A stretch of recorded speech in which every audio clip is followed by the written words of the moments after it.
Okay, hey everybody, Tara Green here, and it is August the 7th, and I'm bringing you the astrology for today. Now, it's pretty complicated. There is a very beautiful grand fire trine and a beautiful Venus-Neptune trine and a very hard Mars-Saturn square. So, very complex energies today. The moon is in Sag. It's upbeat, it's optimistic, it's honest, it's looking for adventure, it's looking for justice.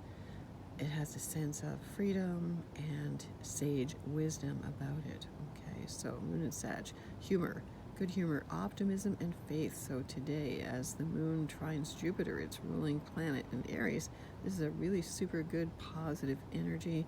My moon is in Sag. I'm feeling that. I also have Jupiter in Aries. So this is a Sag, Jupiter, Aries initiative, positive energy, plan new projects, education, travels, even if it's just dreaming about travels, as Venus in Cancer trines Neptune in Pisces. So this is a very beautiful, watery energy, of course. Venus in Cancer is all about mothering and nurturing and working with your inner child and home and food and emotional security.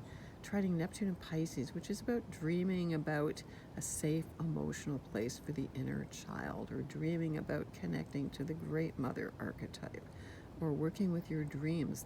In your dreams, water always represents the unconscious, and everybody dreams about water.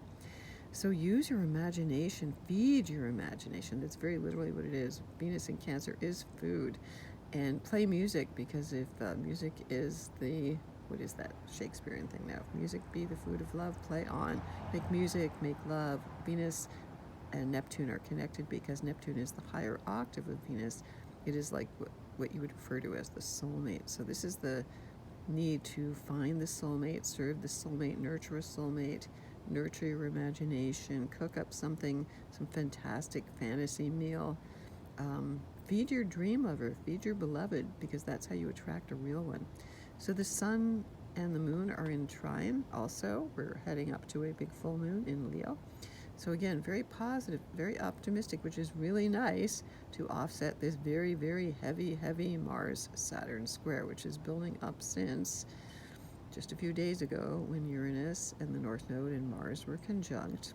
Now Mars is squaring Saturn. So Mars and Saturn have the historical reference as being the two, what they call malefics, mal meaning bad in French, Latin originally. So the two heavies, the two difficult ones, the two stubborn ones, Mars and Taurus, extremely stubborn, not backing down. I want what I want. I'm speaking my truth. I'm angry about resources, and I'm aggressive about the bull market, and I'm aggressive about holding the line, and I'm passionate about my body and my tools, my resources, my self-esteem. And then Saturn in Aquarius is like the cool, patriarchal, high-tech. It's MSM, it's the father, it's discipline, it is detachment, it is AI, it is transhuman. It is also higher consciousness. Saturn in Aquarius is developing the structure, whether it's Neuralink from Elon Musk or AI robotics or G5 or whatever, but it's also the structure for a free society.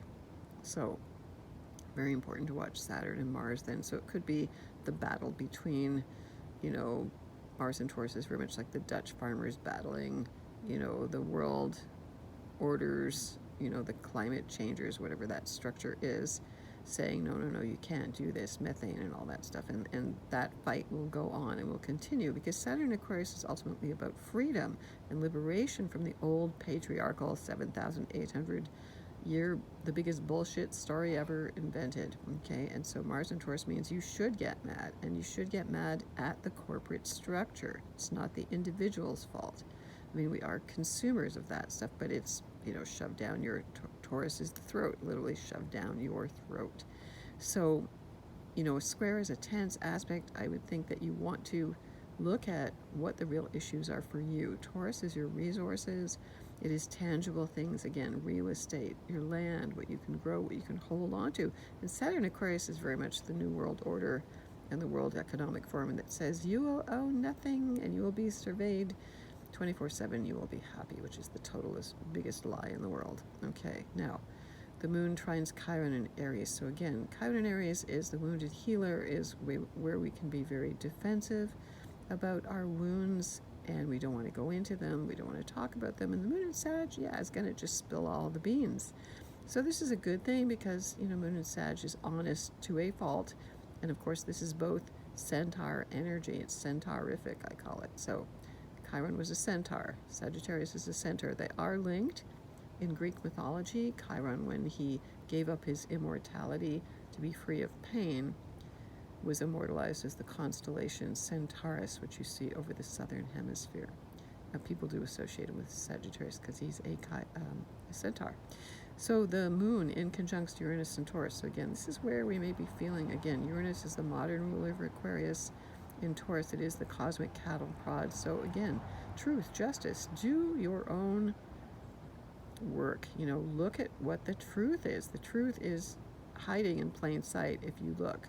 So moon and Sag is always going to ask all the questions, is always going to go for the truth, is always going to hunt it down. They love to learn. So investigate, you know, do the research, find out what's really going on. The moon in Sag sextile Saturn Aquarius. So again, we get a nice little positive aspect then. Oh, okay, I can see what's going on from a higher perspective. So and I can do it without getting emotionally attached. And then, now this is in at 11:11. You notice that that's Pacific Daylight Time.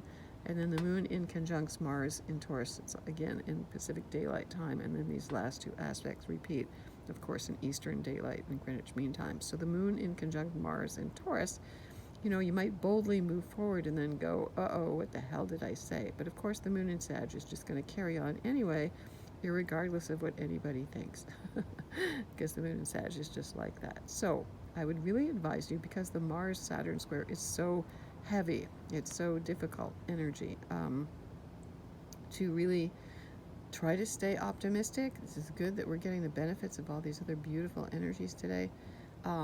My sense is that the higher you go, the more you trust, the more faith you have, that Sagittarius, you know, even if things look dire, you know, Venus trine Neptune, believe that the angels are listening, that they will come to our aid, that there's higher powers that will come to our aid. So stay optimistic, stay positive, you know, visualize a brighter future for yourself and everybody else and the earth. It'll all sort itself out, you know. And so I want to wish you all the best blessings. If you want to get in touch with me, I'm at taratarot.com. My website is finally going to get renewed. Okay, blessings to you. Oops, it doesn't want to stop. Okay.